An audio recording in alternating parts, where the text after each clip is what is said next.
My name is Nicole Franke, and I am the sports dietitian for Sentara Orthopedic and Sports Medicine. Today we're going to talk about what are dietary supplements, some different types of supplements, and then we're going to talk about supplement safety and third-party testing for supplements. So what are dietary supplements? So a dietary supplement, and this is the definition given by the FDA, is a product that is intended for ingestion that, among other requirements, contains a dietary ingredient intended to supplement that diet. So it's important to know that they are regulated as a food and not as a drug by the FDA. Under the DSHEA Act, the FDA does not have the authority to approve dietary supplements. So a lot of people think that any dietary supplement on the shelf is safe, it's been approved, it's good to go. But there is kind of this gray line in the dietary supplement industry that it's kind of true, but it's kind of not true.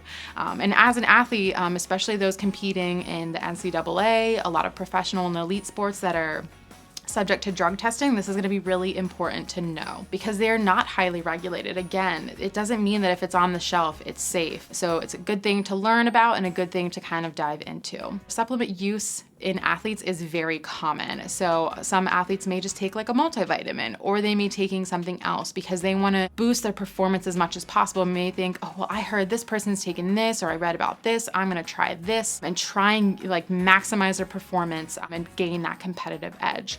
Or it could be something like a doctor prescribed. So for example, if I'm deficient in iron and I'm just not able to get enough in my diet, my doctor might prescribe an iron supplement so that I can take to get my iron levels up to where they need to be. So some examples of dietary supplements include vitamin or mineral supplements like a multivitamin or like a vitamin C supplement, glucosamine, which is a joint supplement, probiotics, fish oil, and then more into the sports realms of it as, creatine, branched chain amino acids, or individual supplements like a leucine supplement, herbal supplements, steroids, beta-alanine. There's a lot of different ones out there. So why is supplement safety important, especially as an athlete? Well, first of all, we want to know what foods and what supplements we're putting into our body.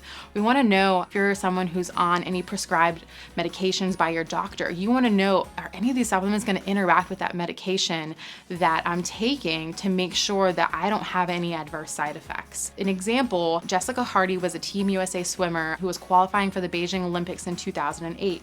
She took a drug test and her drug test came back positive. She was not taking any illegal substances. She was taking a dietary supplement which they found to be contaminated with clenbuterol, which is a banned substance by the US Olympic Committee. So she was unfortunately banned from the sport for 2 years because of that. And again, it wasn't intentional. It was just found the supplement that she was taking was cross-contaminated and had that substance in it. She did go on to compete in the Olympics in 2012, but again, most athletes, we compete and they want to do it their best, would find out that like, heck, I can't do what I wanted to do. So it can be really upsetting, frustrating as an athlete. If competing at the NCAA professional level, testing positive can impact your sport participation. So for example, on the NCAA website, if you are found positive on a drug test, you may be subjected to a ban from sport for 365 days or even lose a year of eligibility that you have left. Again, really important to know that if you're in the military, military members often get drug tested. This can impact your time in the service potentially, and they do have a zero tolerance policy. So again, it's just important to know what you're putting in your body. So with the NCAA regulations, so understand the risk of taking a supplement as they may not be well regulated. So again, understand the impact that may have in participating in NCAA competition and potentially losing a year of eligibility. That can be a big impact on any athlete. And this is just a brief list of banned substances by the NCAA. Again, there's more on their website that you can dig into, but stimulants are banned, anabolic agents, diuretics. Those can sometimes be common in weight sports to lose weight really fast, but diuretics are banned. Narcotics, cannabinoids, and growth hormones.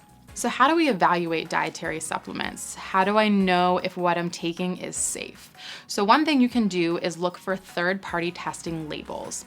So USP, which is our label here on the bottom right with that green and gold on it, so that one is going to be found on vitamins and mineral supplements. And that USP company comes in and tests those vitamins and minerals to make sure they're safe, make sure that the label, what's on the label is in the supplement. They'll test the facility itself. That is what these third-party testing companies do, which is really awesome to make sure, hey, if this label's on there, this supplement should be good to go.